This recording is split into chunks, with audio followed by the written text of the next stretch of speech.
Assalamualaikum warahmatullahi wabarakatuh. Perkenalkan, nama saya Nurwijayanti Wardaningsih dari kelas MPIB semester 5. Di sini saya akan membahas tentang komunikasi interpersonal dalam psikologi komunikasi. Seperti yang sudah diketahui, bahwasanya komunikasi interpersonal ini dibangun dari komunikasi intrapersonal, yang mana komunikasi intrapersonal ini dibangun atas tingkat berkomunikasi dengan diri sendiri untuk berkomunikasi dengan orang lain.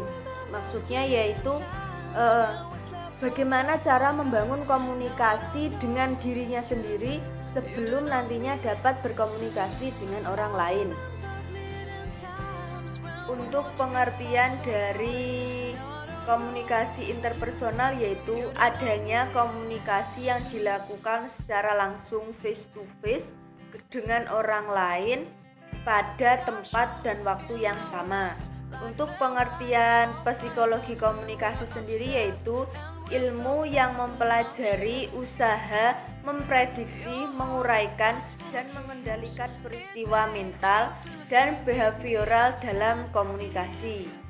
Dari dua penjelasan tersebut dapat sedikit disimpulkan komunikasi interpersonal dalam psikologi komunikasi yaitu adanya atau terjalinnya hubungan yang jelas antara personal yang dilakukan secara tatap muka dan menyebabkan adanya sebuah interaksi.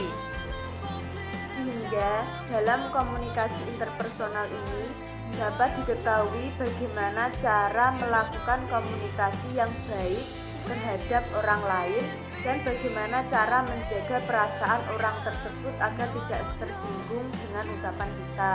Ada beberapa ciri-ciri dari komunikasi interpersonal. Yang pertama yaitu komunikasi interpersonal adalah verbal dan non-verbal. Maksudnya yaitu yang dilakukan secara lisan maupun non-lisan ataupun tulis. Yang kedua yaitu komunikasi interpersonal mencakup perilaku tertentu. Yang ketiga yaitu komunikasi personal merupakan komunikasi dalam berproses pengembangan. Dan yang ketiga yaitu komunikasi interpersonal mengandung hubungan interaksi atau koheren terhadap lawan bicaranya atau orang lain. Dan yang terakhir yaitu komunikasi interpersonal adalah kegiatan aktif. Dari beberapa ciri komunikasi interpersonal tersebut juga ada fungsi dari komunikasi interpersonal. Yang pertama, untuk mendapatkan respon atau umpan balik dari lawan bicara. Yang kedua, untuk melakukan antisipasi setelah mengevaluasi respon atau umpan balik dari lawan bicara.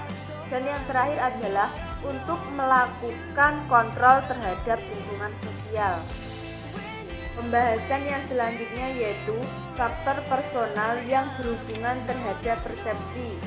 Persepsi sendiri memiliki arti yaitu pengalaman tentang objek, peristiwa, hubungan-hubungan yang diperoleh dengan menyimpulkan informasi dan menafsirkan pesan, atau dapat juga diartikan sebagai proses yang menyangkut masuknya pesan dan informasi di dalam otak manusia. Informasi dan pesan yang diterima tersebut akan muncul dalam bentuk stimulus yang merangsang otak untuk mengolah lebih lanjut yang kemudian mempengaruhi seseorang dalam berperilaku. Ada dua faktor yang mempengaruhi persepsi, yaitu faktor eksternal dan faktor internal. Pembahasan yang terakhir yaitu pengaruh faktor-faktor personal pada persepsi interpersonal. Persepsi interpersonal ini memiliki pengaruh yang besar bukan saja pada komunikasi interpersonal saja, tetapi pada hubungan interpersonal. Dengan demikian, kecermatan persepsi interpersonal akan sangat berguna dalam meningkatkan kualitas komunikasi interpersonal kita atau kualitas hubungan kita dengan orang lain. Ada beberapa faktor yang mempengaruhi hal tersebut. Yang pertama yaitu pengalaman atau kepekaan menafsirkan ungkapan wajah atau pesona stimuli. Pengalaman ini menyebabkan orang dapat menafsirkan ekspresi wajah, ungkapan ataupun pesan secara lebih cermat. Dan pengalaman ini bukan hanya dapat diperoleh secara belajar secara formal, tetapi dapat juga diperoleh secara non formal.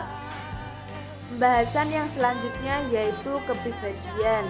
Kepribadian dalam psikoanalisis dikenal sebagai proyeksi atau salah satu cara pengendalian ego. Proyeksi sendiri memiliki arti mengeksternalisasikan pengalaman subjektif secara tidak sadar. Sebagai contoh, orang yang melemparkan perasaan bersalahnya kepada orang lain, misalnya maling teriak maling.